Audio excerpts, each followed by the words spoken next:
số mười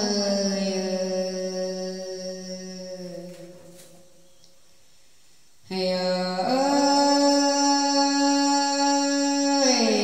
ngắm mưa lại tông na tập sùng khó sai của hay lên năm nay hẹn bà na khá thành vừa bồ phải rút tin buông năm ná xài bê ngỡ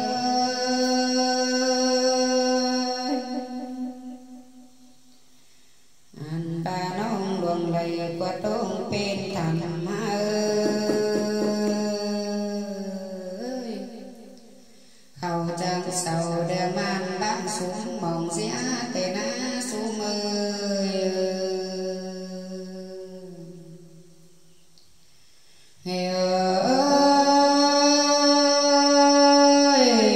cái này mi luôn tan sáng sờ chân tiếng không làm hao na hiện tờ bản sa phong hôm bắt tam phun năm nay hòa có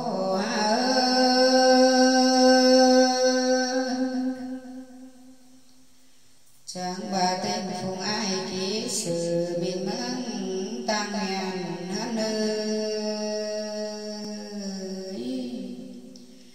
anh bà kén cả bàn phai ô say lá bình can na su mơi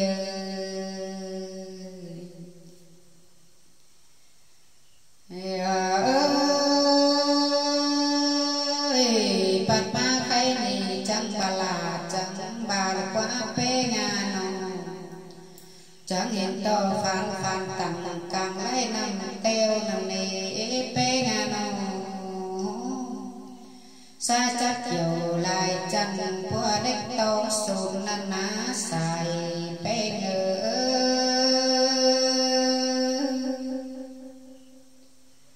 anh bà chẳng hiện sông với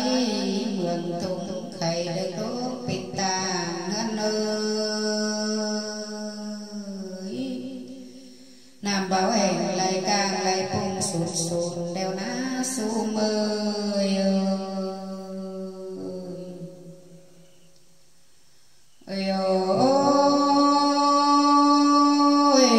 khai đi cho hiện tao nằm lấy đông số nồng số ná lại tàn thế đi chẳng bà chắc hiện lấy phán khảm nam nhiều hòa tôn trương trùng leo lố xài bê ngơ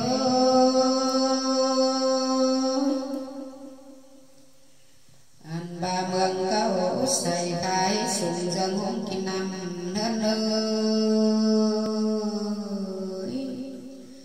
khai đi mường bảo hình giờ năm quốc khét ở nước leo lố hòa có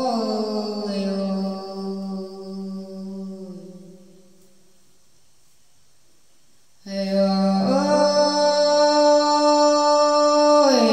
bà ba khay nay na chú hôn na bảo đường chân bước khéo cả đeo lố na khó bản có chân bước cô tê đeo lố sai phê ngơ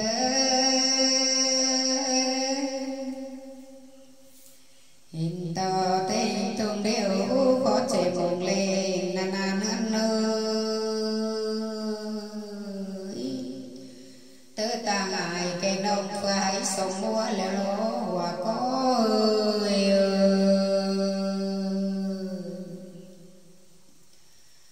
ơi